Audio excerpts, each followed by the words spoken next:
Afternoon, Kesh. Nice to have you on the show. Highly appreciate it. Thanks for making the time, bud. No, anytime. It's nice to be here. Good to be back at home, as people would say at Kingsmead. But yeah, happy to be here. Thank you. Yeah, Kesh. Luckily for us, you are here with us because, unfortunately, currently right now, you are injured, and someone that's making their way back to playing. And can you just tell us a little bit more about the actual injury and stuff?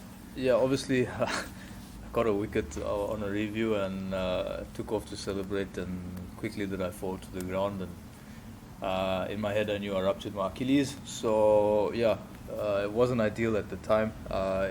Mentally, it set me back for a couple of days, but you know, said to myself that if I keep dwelling on this, it's going to set me back from my own recovery. So it's been 3 months now. Yeah, look, fortunate enough, I'm walking around and stuff, and still being able to go to gym and do my routines every day, which keeps me mentally fresh. But I also believe everything happens for a reason.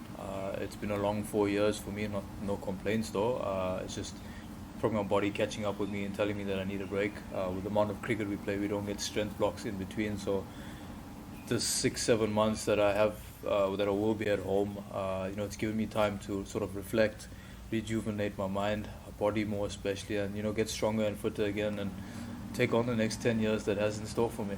Yeah, we're still gonna go to that. It looks like that's where you are right now, which is pretty cool. I actually didn't know that you actually got the injury when you were celebrating. Yeah, next time I'm just probably going to sit down and be like, Yeah, I'm here. that's it. No more, no No more more. big celebrations. Yeah. Listen, yeah, talk about celebrations. Tell us about that soccer dive there with the hat trick. Yeah, look, I'm someone like adrenaline takes over. I'm a bit of adrenaline junkie. Yeah, When you get caught up in the moment, you don't know what to do. So I remember him taking the catch and I ran. I was like, what should I do? What should I do? I was like, okay, let me dive and slide. Here, little did I know I'm going to stop dead in my tracks. And I thought, look, I'm not the biggest frame around. I Yeah. might slide. You Yes, slide. and stop dead. It was proper sore, I'm not going to lie. But I think like the adrenaline just kicked in, and I was just so happy and ecstatic at the time that I didn't even think about it. Doing a belly flop on the floor. listen, I hadn't seen you celebrate like that in like the longest time. But like the funny part is, when we actually look at the actual incident and what actually happened in terms of you getting a hat trick in a test match, which doesn't really happen that often. For me, I kind of gave you that little leeway because I thought that was a soccer celebration. But but like, I can imagine how it must have been. Like, who's done it before? Can you tell us a little bit I'm more? gonna be honest with you. I was gonna try and do a cartwheel at one stage, but luckily I didn't attempt it. I'm being honest. Like, I was like, yeah, that might be a bit much. I might land and break my neck, and then I got a problem. Yeah. More of a problem there. So yeah, just do that. But look, in terms of the hat trick, I think Hugh Tayfield, if I'm not mistaken, was the other guy to do it post readmission. So for me, look, even when bowling the ball, I actually didn't think about the hat trick, and I think that's probably what helped me in my favor. But if I'm honest, it wasn't the best bowler ball, so credit must be given to Vian Mulder at leg slip. Honestly, not many people would have taken the catch. Yeah. That he has an amazing set of hands in the slips, and his reaction time was superb because it went quite quickly, and it's one of those ones that just stick. And yeah, like I said, I think the excitement took over. It hadn't sunk in till even 6 months later as to achieve a hat trick. I mean, you think about taking 5 wickets, you don't ever think about taking a hat trick. Yeah. And to do it in Test cricket, it means a lot because, look, in one-day cricket, white ball cricket, guys generally come after you, so you pose with more opportunity. Whereas Test cricket, guys generally take their time, so you've really got to bowl your best ball. Although that wasn't my best ball that I Yeah. could have bowled, but I think for the field that I had, it was probably the right ball that I bowled in terms of the lines and lengths. And also full credit must go to Mark Boucher at the time. We devised some plans together, and it eventually paid off through the hard work that I put in prior to that tour.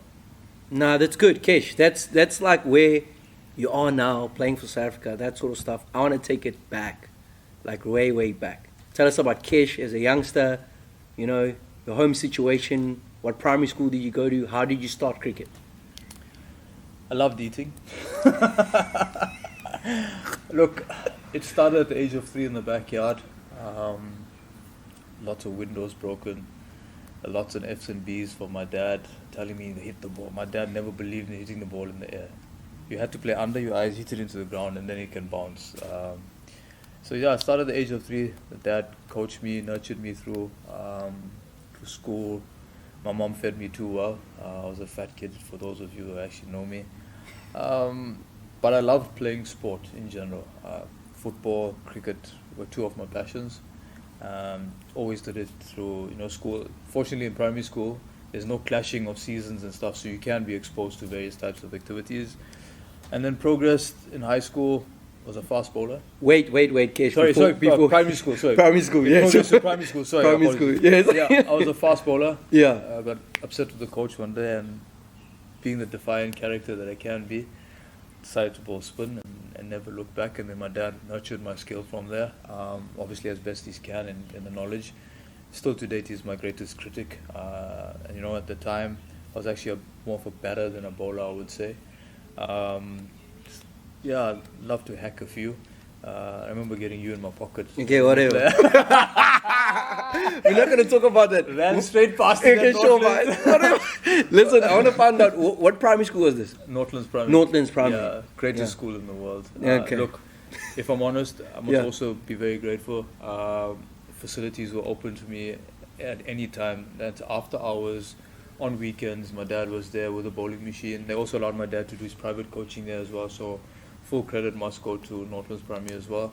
And also for giving me the opportunity to play first team cricket, attend Natal trials, district trials, and things like that. So, yeah, look, at the age of 13, as I entered high school, I stopped playing football because I still love playing football. But I saw something in cricket that it's like love at first sight. And as you get older, you start to develop more and more feelings and emotions towards the game. Got into high school. I was fortunate enough to get a bursary to Northwood High School. Obviously, a few legends have come out from the school. And look, I was on a 50% scholarship at the time because grade 8s don't generally get 100%, but obviously as the years go on, you can be topped up. My parents being educators, a lot was dependent on that bursary in terms of going there because the teacher's salary can only provide so much, which I fully understood.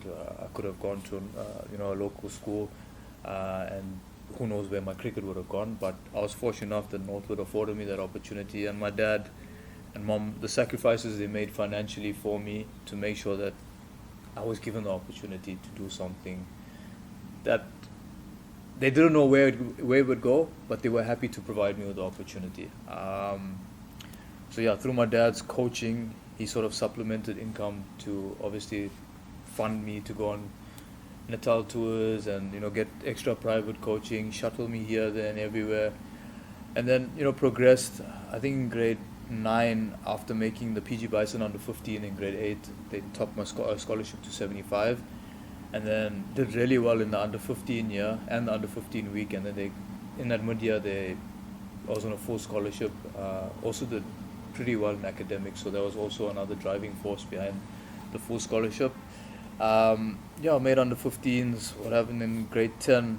Mr. Hook was the coach, and Mr. Mudley, and they invited me to a first team practice. So I thought, cool, first team practice, wada. Just probably need me as a net bowler, the usual stories. And then I didn't actually know it was a trial, but I bowled relatively well. I batted actually very nicely as well, and ended up playing first team in that year.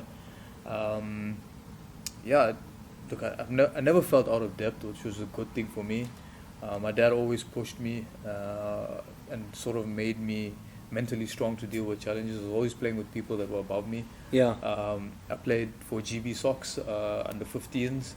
And under 13s, but on a Sunday I would go play Division 2 with another club, which is probably against the union policies. Yes. But for me, it was being exposed to guys that are older than you, and that's the way of growing your skill. It might not have been Premier League cricket at the time, but I remember Delta Cricket Club afforded me the opportunity at the age of just the back end of 13. So played my first Premier League game against Collegians at Tills Crescent, I remember very clearly. Yes. The late Yusuf Wariwa was a very pivotal and instrumental part of my career.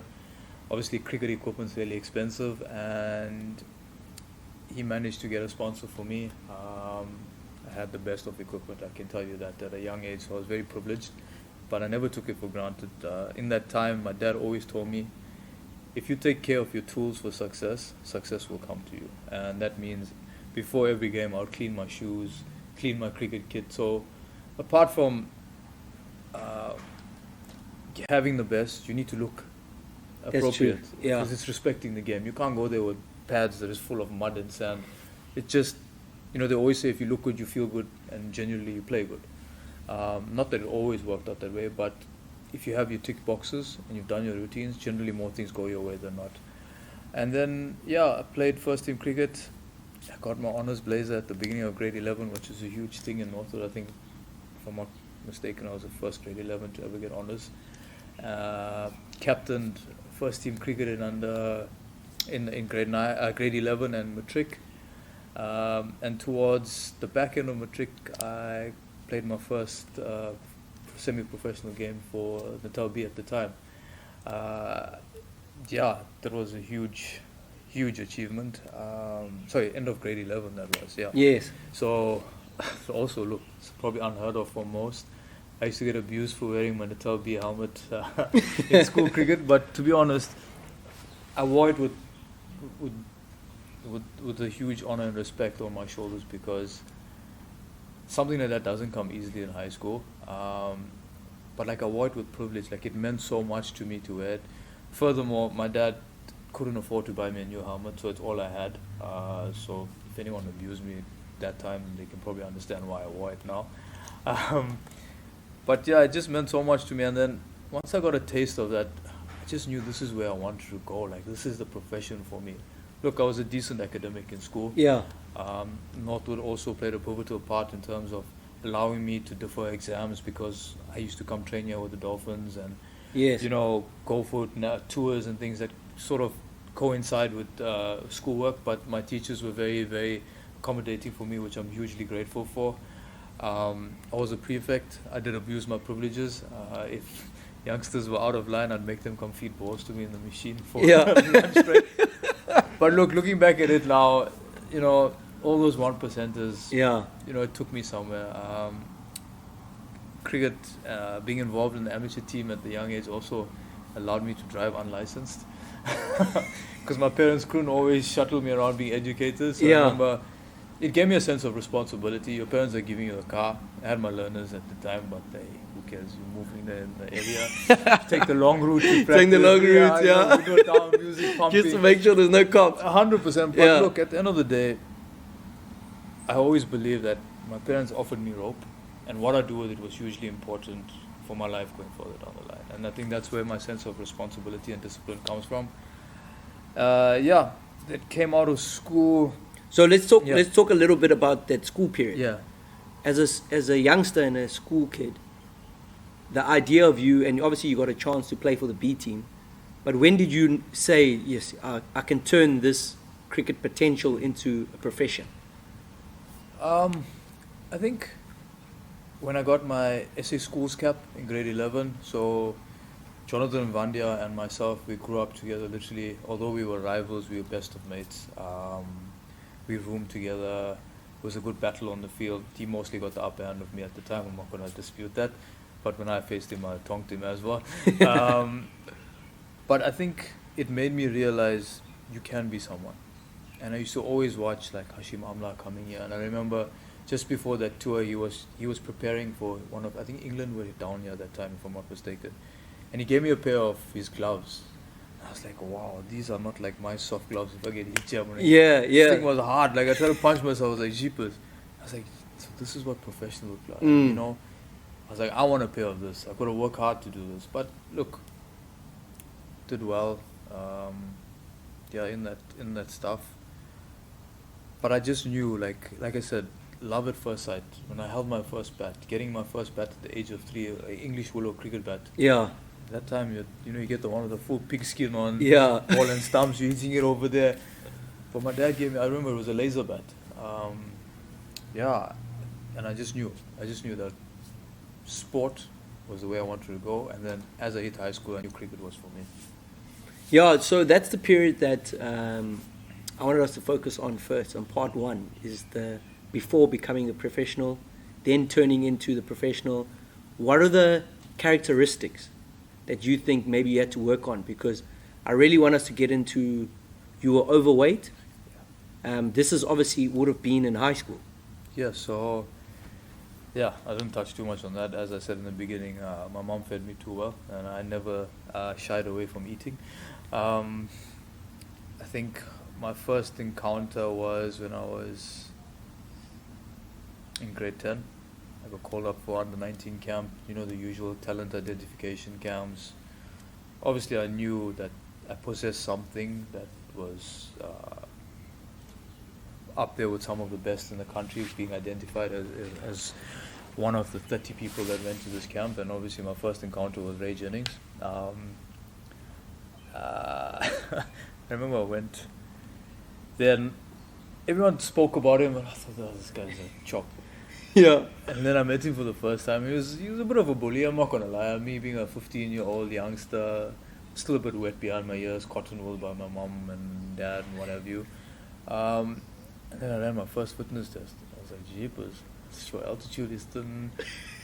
In school you don't run, you just go bat and ball. Yeah, bat and ball. Even There's no like a fielding, they don't fitness. care. You run past the ball, no one cares. And then we did our first fielding session. My God, catch 10. I don't think I caught 2 in a row in my life.